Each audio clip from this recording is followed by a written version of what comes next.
Calon Presiden nomor urut 3 Ganjar Pranowo menyambut baik jika Presiden Joko Widodo bertemu dengan Ketua Umum PDI Perjuangan Megawati Soekarno Putri.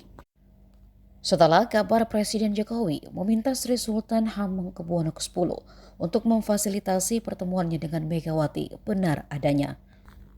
Namun menurut Ganjar selama ini ketika Presiden Jokowi ingin bertemu Megawati bisa berkomunikasi langsung tanpa pihak lain.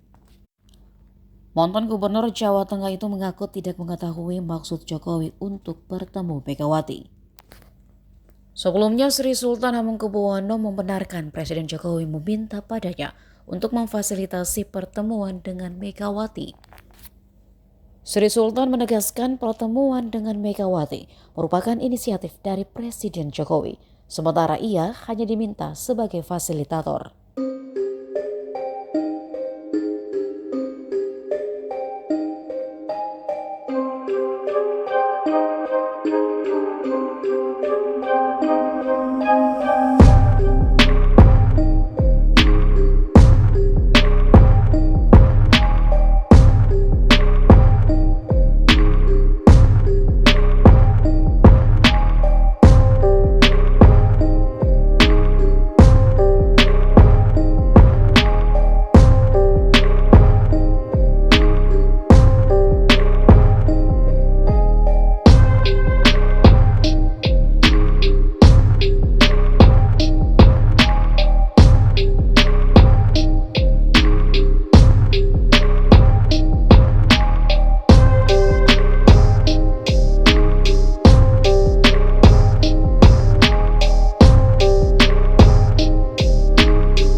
Download Tribun X sekarang, menghadirkan lokal menjadi Indonesia.